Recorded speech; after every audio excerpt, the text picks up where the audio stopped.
آگے بڑھیں گے. ایک افسوسناک واقعہ آپ کے ساتھ شیئر کریں گے. لاہور میں ایک ایسا دل خراش واقعہ ہوا ہے جس نے سب کو ہلا کر رکھ دیا ہے. اور آپ کو بتائیں کہ جہاں ڈی ایس پی عثمان حیدر نے اپنی بیوی اور اپنی بیٹی کو گھریلو ناچاکی کے باعث قتل کرنے کا اعتراف کر لیا. اور اس معاملے کی پیچیدگی یہ تھی کہ انہوں نے ان کی گمشدگی کی ایف آئی آر خود ہی درج کروائی تھی تاکہ پولیس کو دھوکہ دیا جا سکے. تاہم جوائنٹ انویسٹیگیشن ٹیم کی تحقیقات کے بعد اصل حقائق سامنے آ گئے. پولیس نے عثمان حیدر کو گرفتار کر لیا اور مقتولہ کی بیٹی کی لاش کہنا سے اور بیوی کی لاش شیخوپورہ سے برآمد کر لی ہے. جبکہ پوسٹ مارٹم کے لیے لاشیں اسپتال منتقل کر دی گئی ہیں. تفتیش کے دوران معلوم ہوا کہ ملزم کئی بار سسرال جا کر اپنی بیوی اور بیٹی کو اغوا کا ڈرامہ رچاتا رہا.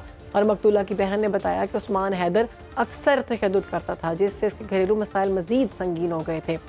ڈی آئی جی ذیشان رضا نے تصدیق کی کہ عثمان حیدر نے دونوں قتل کرنے کے بعد پولیس کو گمراہ کرنے کے لیے بہت زیادہ کوشش کی اور الزام یہ لگایا کہ جو اس کی بیوی اور بیٹی ہے وہ اغوا ہو چکی ہیں. تفتیش جاری ہے اور تفتیش کی گئی تاکہ واقعے کے تمام پہلو سامنے آ سکیں. یہ واقعہ معاشرے میں گھریلو تشدد کے خطرات اور اعلیٰ عہدے پر فائز جو افراد ہیں یا افسران ہیں ان کی ذمہ داریوں کے بارے میں ایک سخت وارننگ کرتا ہے. اور عوام کو چاہیے کہ ایسے علامات کو نظر انداز نہ کریں. جب کوئی شخص اس طرح کی حرکتیں کرتا ہو دکھائی دیتا ہے تو فوراً اس پر ایکشن لینا چاہیے. اس معاملے پہ گفتگو کریں گے. ہمارے گیسٹ ہمارے ساتھ موجود ہیں. سابق آئی جی اسلام آباد طاہر عالم خان نے ہمیں جوائن کیا ہے. بہت شکریہ آئی جی صاحب پروگرام میں وقت دینے کے لیے. ایک حاضر سروس ڈی ایس پی اس طرح کا کرتا ہے, وہ خود سے قتل کرتا ہے اپنی بیوی کو اپنی بیٹی کو اور اس کے بعد پھر وہ پولیس کو گمراہ کرنے کے لیے اغوا کا مقدمہ بھی درج کرواتا ہے. تو یہ کتنا خطرناک ہے اور پولیس فورس کے نظم و ضبط اور احتساب پر کتنے سوالات اٹھاتا ہے؟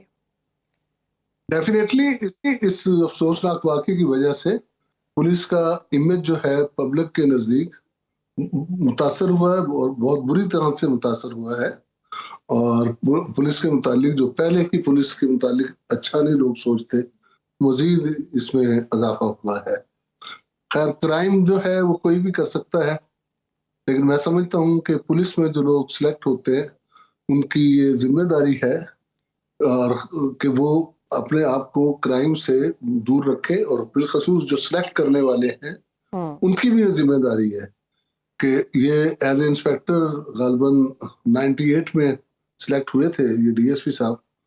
تو اس وقت کا جو پنجاب پبلک سروس کمیشن تھا جنہوں نے سلیکٹ کیا, انہیں چاہیے تھا کہ ان کا سائیکو میٹرک ٹیسٹ کرتا, اور نہ صرف اس وقت ہونا چاہیے پولیس والوں کا بلکہ اس کے ساتھ ساتھ ہر سال یا 3 سال بعد سائیکو میٹرک یعنی ان کا سائیکالوجیکل انالیسس ہونا چاہیے کہ وہ کس طرح کے ہیں, غصے والے ہیں, طیش میں آ جانے والے ہیں.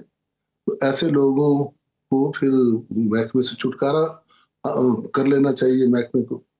تو یہ تو ایک طریقہ کار ہے جو ہمیں کرنا چاہیے.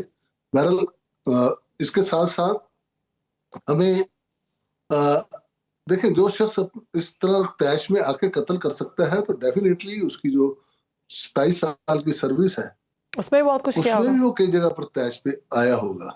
تو اس کے سینئر آفیسر کو چاہیے تھا کہ وہ اس کی طرف نظر رکھتے کہ اس کا رویہ کیسا ہے. پبلک کے ساتھ ہمارے بعض افسروں کا رویہ افسوس کے ساتھ اچھا نہیں ہوتا, اپنے ماتحت کے ساتھ اچھا نہیں ہوتا. اپنے ماتحت کو گالم گلوچ کرنا. طاہر عالم صاحب ایک با اختیار عہدے پر ایک شخص جو ہے وہ فائز تھا اور اس نے پھر اس طرح کا قتل کیا, جو وہ جنم دیتا ہے اس چیز کو کہ جواب میں کوئی ماتحت بھی ان پر حملہ آور ہو جائے. ٹھیک تو طاہر صاحب سینئرز کو دیکھتے رہنا چاہیے اور اس طرح کے رویے کے لوگوں کو پولیس سروس میں نہیں رکھنا چاہیے.